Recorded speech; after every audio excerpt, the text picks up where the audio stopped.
Sejam bem-vindos ao E2. O convidado panorâmica de hoje está ligado à comunicação há 26 anos. Foi diretor adjunto da Antena 1 e da TSF e fez parte da equipa fundadora da SIC Notícias, onde foi editor.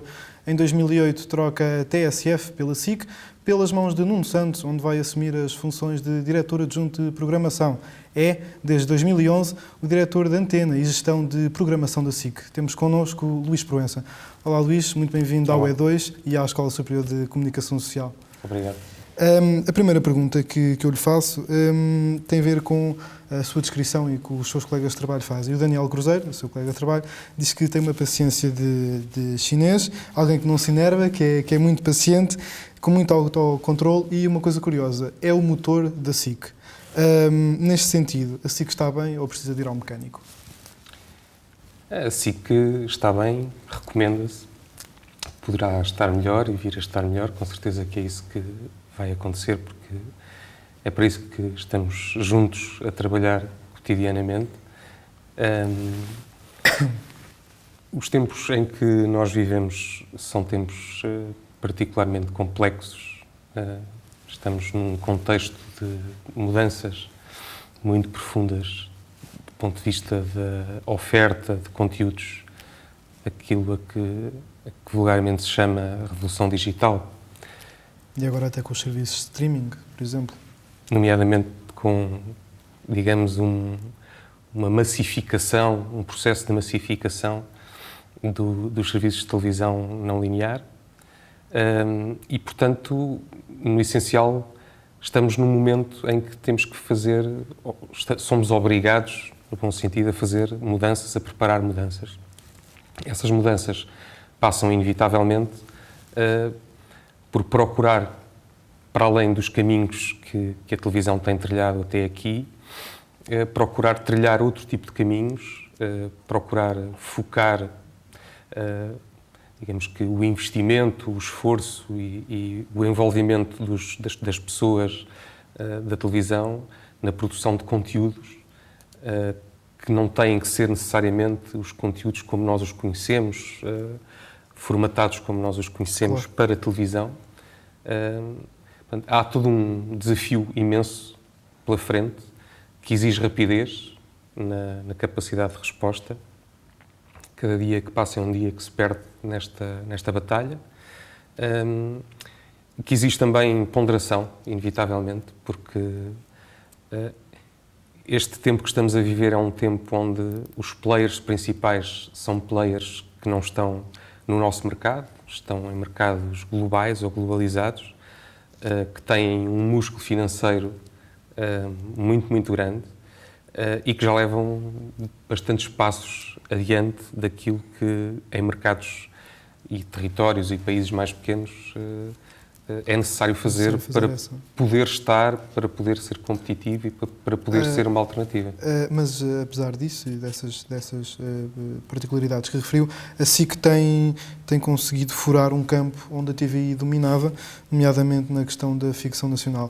Ganhou um Emmy, tal como a TVI já tinha ganho.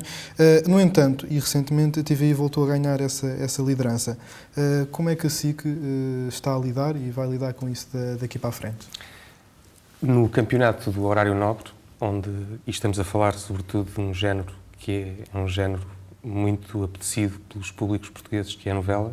Sim, vocês tiveram duas novelas, principalmente duas ou três, não é? A Sol de Inverno, Mar Salgado, Laços de Sangue, com um estrondoso sucesso, atrevo-me a dizer, junto do público português. Pois. Inevitavelmente, cada novela é um novo horizonte que se abre para nós, como o mesmo acontecerá com a nossa concorrência, cada vez que estreia uma nova novela. Não é um trabalho que se encerra em si mesmo, não é um trabalho que fique fechado a partir do momento em que estreia. Ou seja, a novela, por se tratar de algo que tem um conjunto muito elevado de episódios, que gera um hábito de visionamento por parte dos espectadores muito regular, de segunda a sexta-feira, ou de segunda a sábado, ou de segunda a domingo, em horário nobre.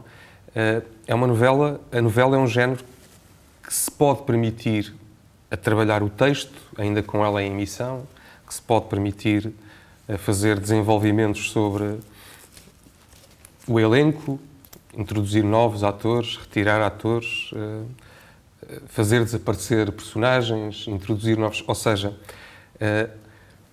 aqui a liderança do prime time, através da novela, do lado da SIC ou do lado da TVI, na verdade, eu costumo dizer isto a brincar, é uma espécie de luta de guerrilha, não é? É um bocadinho... E é difícil de prever, não é? E é difícil de prever. É um bocadinho homem a homem, casa a casa, divisão a divisão. Pronto. Estou a dizer isto de uma forma bélica, sim, claro. Mas é um bocadinho para projetar a imagem.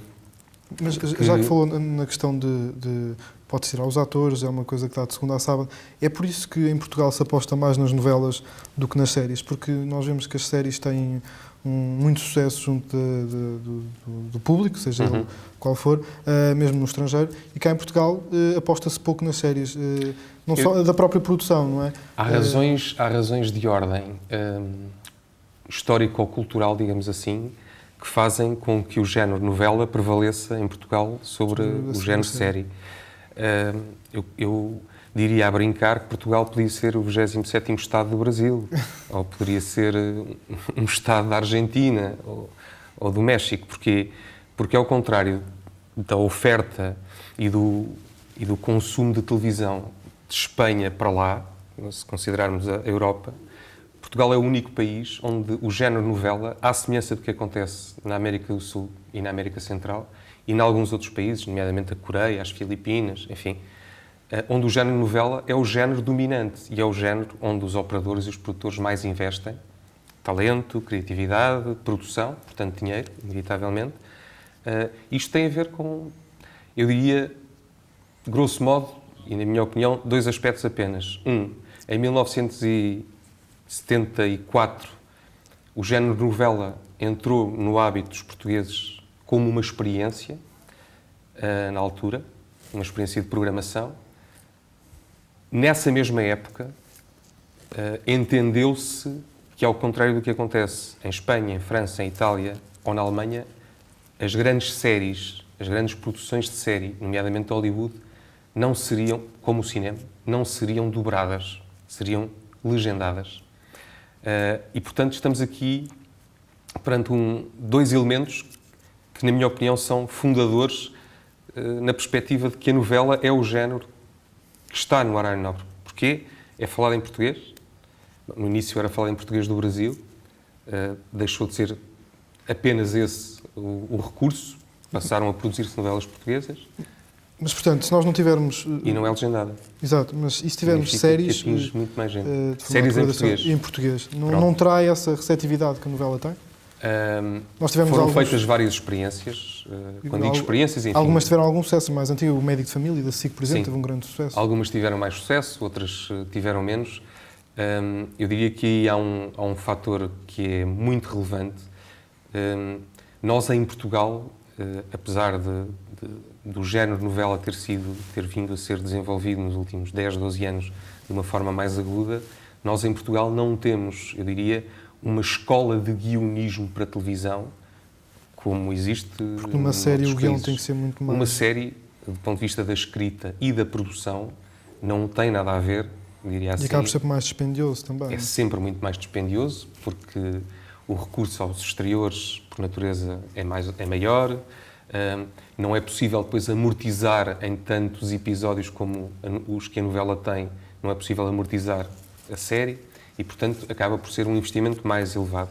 E é verdade que as televisões, por via, enfim, da crise que todos conhecemos e que, nomeadamente as televisões privadas, viram cair brutalmente os seus recursos por via da publicidade que deixou de existir, do investimento publicitário que deixou de existir muito, sobretudo desde 2008 até agora, de uma forma muito, muito vertiginosa, eu diria, têm que fazer opções e, portanto, eu diria assim, faz muito mais sentido porque é um género muito bem recebido pelos espectadores, ponto 1, porque é um género que é, do ponto de vista financeiro, mais ajustado à capacidade que as televisões têm, e a verdade é que elas também têm cada vez menos capacidade financeira. Isto é uma carambola, não é? Se o mercado cai, as receitas publicitárias caem, os operadores... Vem tudo atrás. Vem tudo atrás, não é? E, portanto, eu diria que a questão entre a novela e a série passa um pouco por aqui. E olhando neste momento para a programação da SIC e da TVI, eu não incluo a RTP porque difere um pouco, vemos que são idênticas o Daytime, as novelas e agora também o reality show, né? A SIC está a emitir um reality show e a TVI também. Não há alternativa fora disto? Há alternativas, com certeza. Falava há pouco do género séries. Há outros géneros e há outro tipo de formatos que são alternativos, diria eu. Estou em crer que a opção pelo género de novela é uma opção que ganhou, como disse, raízes profundas ao longo de vários anos e, portanto, esse é um género que as televisões privadas, nomeadamente, eu julgo que não irão abandonar, até porque, se formos olhar bem para o consumo televisivo, hoje em dia, nós podemos claramente perceber que no chamado pico do horário nobre estarão 3 a 4 milhões de espectadores, portanto estamos a falar basicamente de metade da população, e estão a assistir a novela. Ou seja, isto com muitas alternativas. Ou seja, hoje em dia, a possibilidade que em Portugal, a subscrição, a televisão paga, tem uma taxa de penetração acima dos 70%. Estará atualmente nos 72% ou nos 73%, o que significa, no essencial, que para além dos canais generalistas, dos canais abertos, as opções de escolha, só através da televisão, são muito grandes para as pessoas. Já não vamos falar de outras plataformas. Eu já lá vou à questão das plataformas. Para dizer o quê? Eu duvido que o género novela seja um género de desinvestimento futuro. Na área do entretenimento, acho que no grande entretenimento há caminho para fazer, para diferenciar, digamos assim, e seria bom, julgo eu, que voltássemos a conseguir reunir condições de fundo para investir em géneros como, por exemplo, a série. Como a série, exatamente. Ainda bem que falou nessa questão do grande entretenimento. A SIC tem muitas dificuldades desde há algum tempo em liderar no domingo à noite. O BBC Vida Selvagem, ao domingo de manhã, tem conseguido muito mais espectadores que o Peso Pesado Teen, que é o programa que vocês emitem ao domingo à noite. E até a RTP1 tem estado à frente agora com o The Voice. E no próprio Daytime, nas manhãs e tardes, a SIC também fica aquém daquilo que serão as expectativas, penso eu. E, portanto, o que é que está a falhar? Será que é a noção de que os espectadores portanto, o público está mais exigente, os espectadores estão mais exigentes? Ou... Aquilo a que nós chamamos o core do público SIC, ou seja, no essencial, o coração do público que está mais ligado à SIC, que está mais próximo da oferta e da SIC ao longo dos últimos anos, verifica-se com grande facilidade, fazendo análises de audiências, que é um público muito mais volátil, é um público muito mais crítico e é um público mais exigente, porque também mais focado na procura de alternativas. Onde é que eu quero chegar? Se nós caracterizarmos o público, chamemos-lhe o público tipo da RTP, se é que esta definição pode existir, mas uma questão de simplificação, se caracterizarmos o público tipo da TVI, nós verificamos que são públicos que mais facilmente se mantêm a ver o mesmo canal, são mais fiéis ao canal e à programação que lá estiver, digamos assim, do que aqueles que são o chamado público tipo da SIC. O público tipo da SIC procura mais coisas na subscrição, ou seja, vê mais coisas.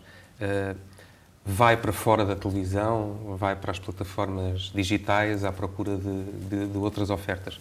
Onde é que eu quero chegar?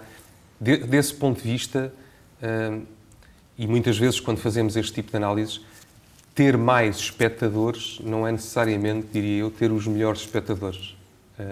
E se encararmos... Quando digo melhores, não é querendo dizer que há maus ou bons espectadores, mas tratando-se a televisão igualmente, enfim, de um negócio como muitos outros, tendo essa componente, na verdade, nós temos, em geral, um público que é um público mais ativo, que é um público ou seja, aquilo que nós chamamos um quality rating. Portanto, temos um conjunto de públicos somados que são mais exigentes e, por isso, também mais voláteis. E, portanto, eu diria assim, evidentemente que há trabalho sempre a fazer na oferta, há trabalho sempre a melhorar, seja no daytime, seja no grande entretenimento, seja na novela. Este trabalho de crescimento, desenvolvimento, aperfeiçoamento é constante, existe todos os dias.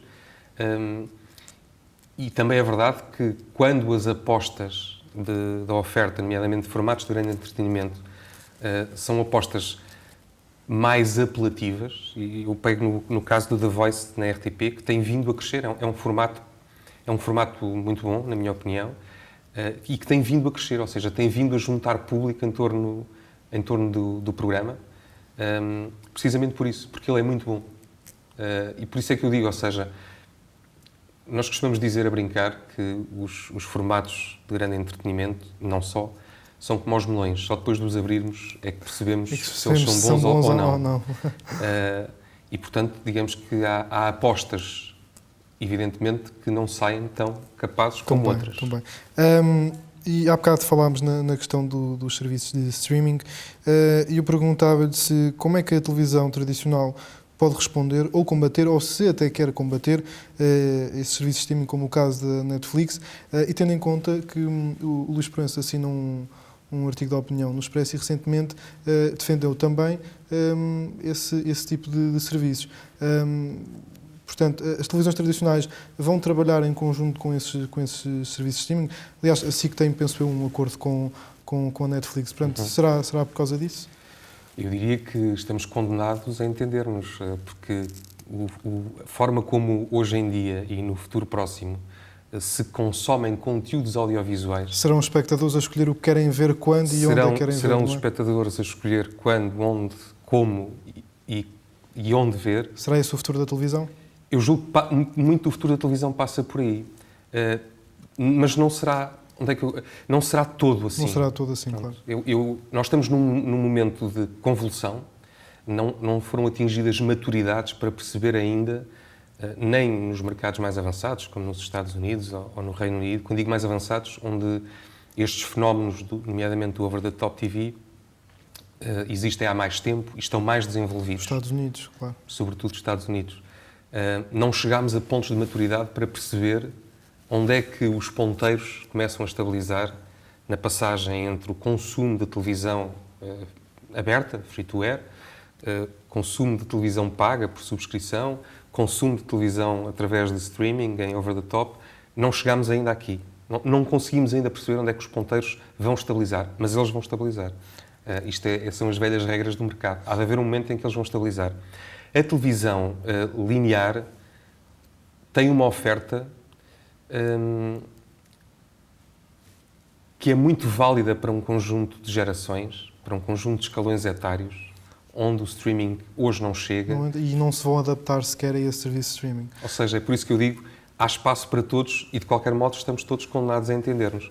A minha última pergunta vai ao encontro desta ideia, no sentido em que qual é o desafio dos atuais programadores ou diretores de programas de televisão? Será esse? Será encontrar esses ponteiros que estava a referir? O desafio é tentar perceber onde é que os ponteiros vão parar, por um lado.